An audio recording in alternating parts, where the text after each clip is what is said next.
No, it was just one of those things. In retrospect, I realized that I was leaning into things that were leaning into who I wanted to be instead of Yeah. who I really was, Yep. and it was just to compensate so I couldn't be hurt. Um, yeah, super weird, but it is what it is. It's good to be aware of that, and I think a lot of people do that on a daily basis. I unfortunately or fortunately was in a position to do it and for cameras in front of me, and I always joke about like I'm an F level celebrity, probably lower on the totem pole, but like I got the thing, which is people I've never met before know I exist, and it's super weird. Um,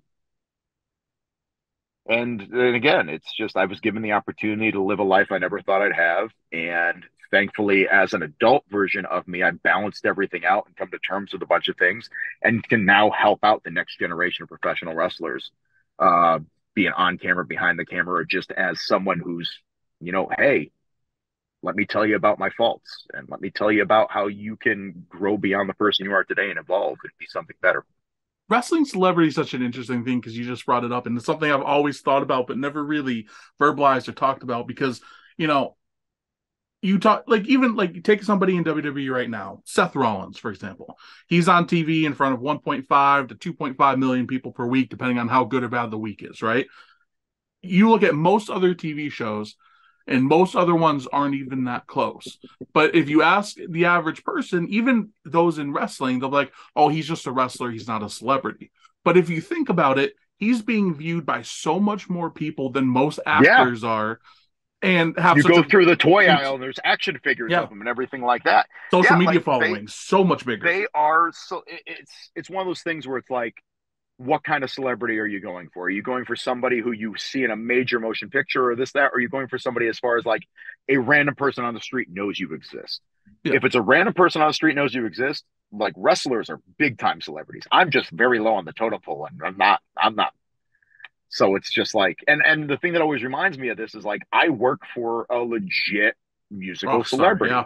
celebrity. I have to talk to Billy Corgan every day. He's my boss. He's my friend. He's my nemesis. He's everything. He's a father figure. He's the guy who jabs me and gets joy out of pissing me off. I swear sometimes he just says things just because he knows it's going to get me fired up and he thinks it's funny.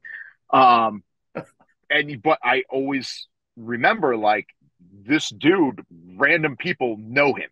Yeah. He's been successful for 30 years doing things and listening to people's advice and saying, no, I'm going to do it my way. And it's worked for him. So I can't argue with him ever. I remember when I got the office position, he came over and he's wearing head to toe zero regalia, black and white. I said, let me ask you a question.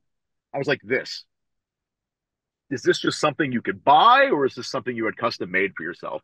And he looked at me and he goes, I don't know if you're screwing with me or not right now. I go, no, you're a rock star. I'm a normal human being.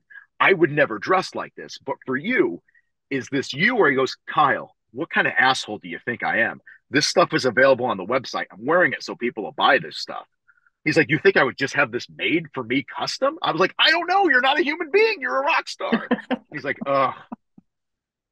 But then inversely, once I humanize him and on things, depending on where we are, he's like, "Don't ruin the mystique." That's great.